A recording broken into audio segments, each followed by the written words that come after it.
C'est beaucoup plus facile qu'on croit de placer les mains correctement au sommet de notre swing. Et ce, peu importe que vous ayez un mouvement plus long ou plus court. Ce qu'on va voir ensemble aujourd'hui s'applique peu importe votre niveau de jeu et peu importe justement votre amplitude de mouvement.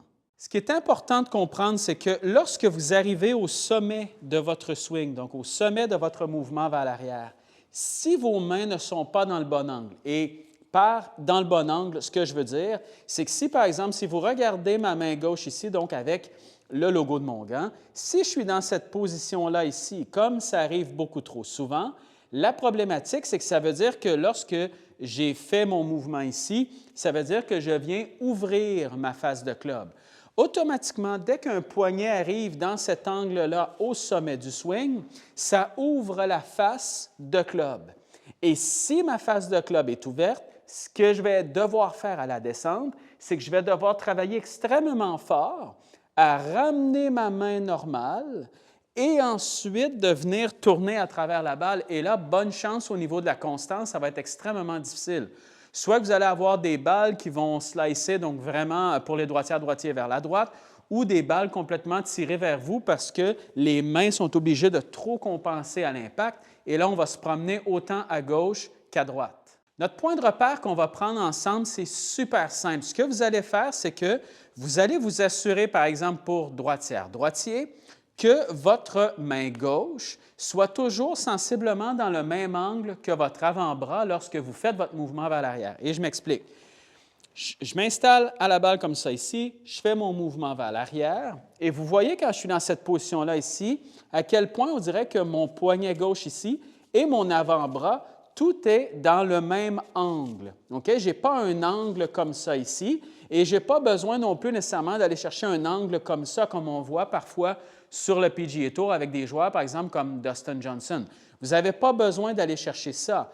Plus vous avez un poignet et un avant-bras qui se suivent, donc qui sont exactement dans le même angle, plus votre main est naturelle, donc plus elle est neutre, ce qui veut dire que plus votre face de club aussi est neutre.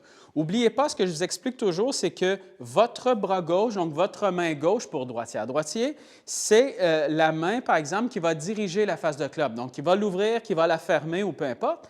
Mais lorsque vous arrivez au sommet, si vous voulez vous assurer que la face de club soit correcte et donc d'avoir le plus de chances possible de redescendre de la bonne façon, assurez-vous de prendre ce truc-là. Donc, faites votre backswing. Une fois que vous êtes au sommet de votre backswing, assurez-vous que vous n'avez aucun angle entre votre poignet et votre avant-bras. On ne veut pas voir ça, on ne veut pas nécessairement non plus voir ça ici, donc on veut voir cette position-là. Du même coup, lorsque vous allez arriver au sommet de votre swing comme ça, ce que vous allez voir, c'est que votre avant-bras, le derrière en fait de votre main, donc votre poignet ici, et la face de club, tout va être sensiblement dans le même angle. Si mes poignets sont cassés comme ça, vous voyez que j'ai mon avant-bras dans un certain angle, j'ai mon poignet dans un autre et j'ai ma face de club aussi dans un autre. Moi, ce que je veux, c'est que tout s'en aille exactement dans ce même angle-là. Et peu importe l'amplitude de mouvement que vous avez, si vous êtes quelqu'un, par exemple, qui fait des mouvements beaucoup plus courts et qui a arrêté à peu près rendu ici, ce n'est pas grave. Faites exactement la même chose. Ce n'est pas parce que vous faites un tout petit mouvement que vous voulez avoir ça ici ou peu importe. Allez chercher exactement la même sensation.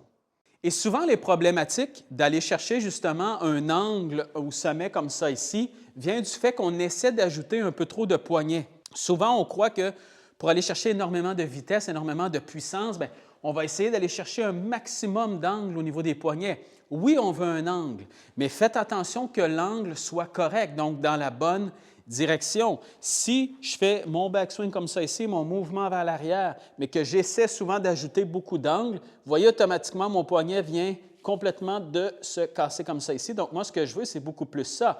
Vous voyez, mes poignets sont autant pliés ici qu'ici, mais je le fais dans le bon angle. Et ça, c'est ultra important. Pourquoi c'est si important, en fait, c'est que lorsque vous allez redescendre maintenant, vous allez pouvoir travailler un peu avec le logo, encore une fois, mais c'est que le corps n'aura pas besoin de compenser à la descente. Je fais mon mouvement vers l'arrière, je m'assure d'avoir le bon angle ici. Lorsque je vais redescendre maintenant ici, ce que je vais avoir comme sensation, c'est encore un peu ce principe-là. Vous voyez que je ne suis pas comme ça ici, donc vous voyez que mon poignet n'est pas cassé du tout. Je suis encore relativement droit. Plus je garde ce mouvement droit-là ici, que ce soit à la montée et à la descente, bien, plus ma face de club, qu'est-ce qu'elle fait? C'est qu'elle reste neutre. Elle ne s'ouvre pas, elle ne se ferme pas nécessairement. Donc, automatiquement, pour moi, ça va être beaucoup plus facile de taper la balle correctement. Donc, ce que je vais faire, je vais aller chercher exactement cette sensation-là. Un des meilleurs exercices, en fait, pour le réaliser facilement, ce mouvement-là, que ce soit en demi-swing, que ce soit en plein élan, ce que vous pouvez faire, tout simplement, si vous avez suffisamment de force physique, prenez le club simplement avec un bras. Donc, prenez, par exemple, pour droitier à droitier, vous allez prendre le club simplement avec votre bras gauche.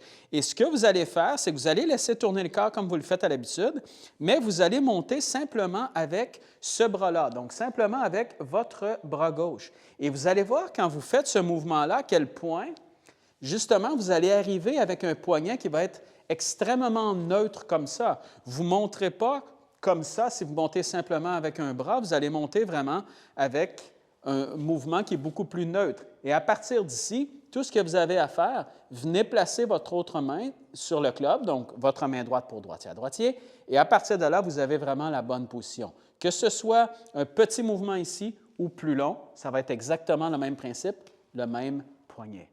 Et si vous n'êtes pas nécessairement capable de le faire simplement avec un bras, ce que vous pouvez faire, prenez l'autre bras tout simplement, venez le placer sous votre gauche pour vous aider tout simplement, tournez, mais laissez là vraiment votre bras gauche travailler naturellement. Votre bras droit va simplement venir vous soutenir et vous allez sentir tout de suite cet effet-là au niveau de votre poignet. Et si vous aimez vous filmer, donc si soit vous vous filmez vous-même ou vous demandez à quelqu'un de vous filmer, derrière comme ça ici, comme vous voyez l'image présentement, ce que vous pouvez faire, c'est que vous pouvez justement vérifier cette position-là.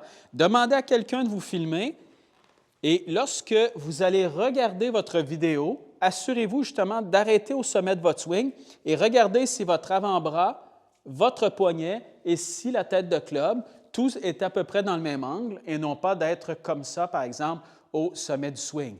Et bien important, lorsque quelqu'un va vous filmer, faites-le lorsque vous tapez une balle. Pas seulement lorsque vous vous apprêtez à taper ou vous faites un coup de pratique ou peu importe. Faites-le vraiment lorsque vous tapez une balle parce que c'est vraiment là que vous allez voir le vrai geste. Souvent, lorsqu'on se filme et qu'on n'est pas à taper une balle, bien, ce n'est pas nécessairement représentatif de la réalité. Souvent, les erreurs qu'on va faire lorsqu'on tape une balle, on ne les reproduit pas lorsqu'on fait un élan de pratique, un coup de pratique. Donc, assurez-vous simplement de vous faire filmer lorsque vous tapez une balle. Même principe un peu au niveau des coups d'approche, pas nécessairement les tout petits, mais lorsque vous avez quand même une certaine distance à parcourir, donc en faisant par exemple des demi-swings, des choses comme ça, mais faites exactement la même chose. Donc lorsque vous allez faire votre mouvement, ayez un peu cette sensation-là, encore une fois ici, d'un poignet qui est un peu plus stable et non pas d'un poignet qui va monter souvent comme ça. Et c'est la même chose qu'avec un élan complet, en fait, c'est que souvent lorsqu'on essaie de mettre beaucoup de poignets au niveau de notre mouvement, bien, qu'est-ce qui arrive? Exactement ce poignet-là ici. Quand vous allez le faire, assurez-vous que le poignet reste relativement